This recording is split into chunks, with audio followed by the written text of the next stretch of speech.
Come with me on a 10-hour long international flight. As I was waiting for the airplane to start boarding, I found a quiet spot at the end of the airport where I could loosen out, do my push-ups, stretches, and hopefully just get relaxed to sit down for a long while. I also had my daily apple as well as a kiwi. When I eventually got on the plane and got to my seat, I had a deadly little pillow and a blanket waiting for me. I was also at the edge of my row with no one behind me and no one beside me. Absolute W. I immediately checked in flight menu to see what was for dinner. Chicken teriyaki with egg fried rice looked like a W. I just wanted to get a good amount of reading done at the start of the flight. I used an overnight flight and they were going to turn off the lights soon. After about an hour I was losing concentration. I said I'd have a browse the movie menu. I was very tempted to watch Elf, but I knew it would be on the TV over the next coming weeks. I spent about 20 minutes browsing, then eventually made my watch list. I had to watch the last Matrix movie of the collection, and then they came around with the in-flight dinner. It was creamy chicken with some mashed potatoes and carrots, I believe, a little piece of bread, a salad, some cheese. I normally always get tea to drink in these flights. However, it was night time and didn't really want the caffeine, so I went for a ginger ale. I haven't had one in years. It was a bit of a throwback. Not so sure what I think about eating a block of cheese on its own. I crumbled it up and melted it into dinner though. The meal was actually very nice. Despite not being what was on the menu, it was still very good, especially for airplane food. Polished that off in a rather rapid fashion, and my brownie and ginger ale for dessert as I threw on the newest Matrix film. About 40 minutes later, I'd say they came around for another free drinks.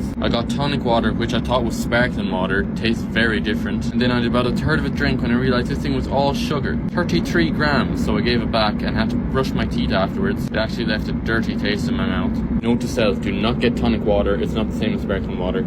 I finished off the Matrix and it was arguably one of the best Matrix movies. Then pulled out my pillow and cozied up under my blanket to try and get some shut-eye. I just cannot sleep on planes at all. I find it so uncomfortable. After about 2 hours, I just gave up and decided to watch Alvin and the Chipmunks instead. Then about an hour into that, we got our breakfast. It was a cranberry and lemon sweet loaf, which was lovely. I got a strawberry yogurt as well as a cup of tea. Once I finished watching Alvin and the Chipmunks, goated movie. It was already morning time and it was bright again, so I read some more of my book and then said my rosary. It was only just over half an hour, so I had time to watch nothing else but Shrek the Halls. Oh, and in case you're wondering, it took about probably 10 stretch breaks over the flight. I then may have spent the last few minutes in the toilet recording this voiceover before we landed.